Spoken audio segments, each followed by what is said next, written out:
E olha, hoje é mais um dia de forte queda na Bolsa de Valores. Alta do dólar em meio à nova disparada do petróleo, inflação ligeiramente acima das expectativas, tudo isso pegando aqui no Brasil.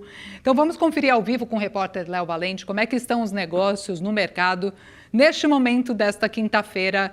Léo, boa tarde, bem-vindo. Boa tarde também ao seu entrevistado. Como é que está o dia por aí?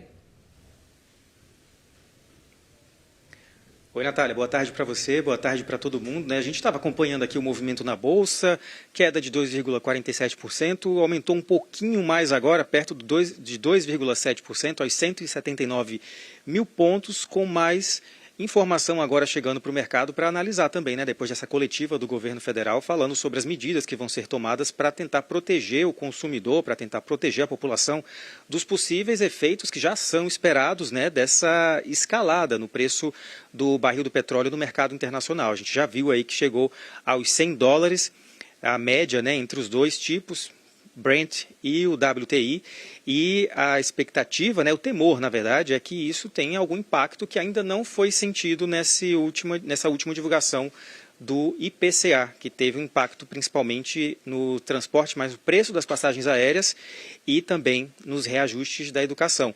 Aqui do meu lado está o Igor Rabelo, que é sócio, também estrategista aqui da Valor Investimentos, para ajudar a gente a entender um pouco mais esse cenário que continua dominado pela tensão lá no Oriente Médio, não é isso, Igor? Obrigado pela entrevista que está conversando com a gente. Boa tarde.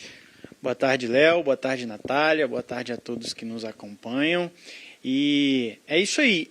O conflito ele começou no dia 22 de fevereiro. Então, tanto o dado de inflação dos Estados Unidos quanto o dado de inflação que a gente teve agora aqui no Brasil, eles não tiveram essa sensibilidade ainda de capturar os impactos do conflito que vai ficar para as próximas divulgações. Isso tudo agora, esse cálculo, a gente veio acompanhando a valorização no caso da Petrobras, porque existe essa perspectiva de aumento nos preços, o que também deve ajudar no faturamento, mas todo o movimento agora que tem sido feito é em relação às declarações de quem está envolvido na guerra. Tanto o Irã, que falou que deve chegar a $200 o preço, como o Donald Trump, que fala que já venceu, mas que pode continuar. Então agora não, na verdade, tudo isso depende mesmo dessas decisões e menos de uma questão como é que eu posso dizer, de estabilidade, que a gente acompanha numa situação normal, digamos assim, de valorização, de negociação que a gente acompanharia fora dessas tensões. Eu tenho costumado brincar nas entrevistas que o mercado atualmente ele está, dá para a gente traçar um paralelo, um equivalente com mecânica de fluidos. Os fluidos eles têm um regime de escoamento chamado turbulento, onde o caos reina e qualquer movimento ele fica imprevisível. E com a guerra nesse momento, é como você colocou, a narrativa ela tem imperado sobre as decisões. Então, o maior movimento do petróleo que a gente viu, uma variação de mais de 30% no dia, que ele saiu de 100, foi a 120, voltou depois a fechar ali abaixo de 94 alguns dias atrás, foi quando o Trump falou que a guerra estava para encerrar.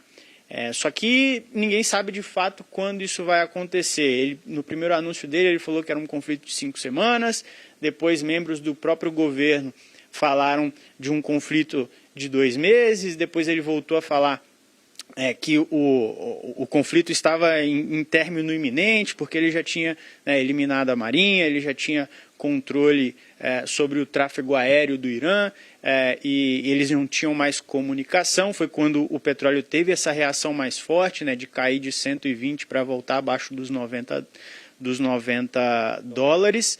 Mas ontem, o Irã entrando nessa batalha de narrativa, porque o Irã sabe que ele não tem poderio militar para bater de frente com os Estados Unidos e Israel. Então, a melhor chance dele ali é realmente na batalha de narrativas. E o novo líder supremo, o Mojtaba Khamenei, ele falou que o mundo deveria se preparar para um barril de dólar a 200 dólares. E aí ele atacou diversos navios no Estreito de Hormuz, atacou refinarias, atacou instalações importantes para a logística do petróleo, e foi quando a gente viu essa subida na madrugada de hoje, chegou a 102 dólares, agora negociando ali no patamar de 100 dólares, e aumentou a volatilidade, a incerteza. O mercado reagiu com as bolsas caindo, tanto aqui no Brasil quanto lá fora. Então, o governo brasileiro reagindo agora, né, anunciando medidas para tentar combater esse impacto inflacionário do aumento do preço do petróleo, é mais um indicador de que realmente a gente não sabe o quanto esse conflito pode se estender. Porque agora o governo também já teme, né, chegar ao consumidor final e está aí tentando traçar medidas para mitigar esse impacto. Igor, obrigado pela entrevista mais uma vez. É isso, Natália, a gente continua de olho por aqui. Combinado, então, qualquer destaque é só chamar e voltar. Boa quinta-feira para você.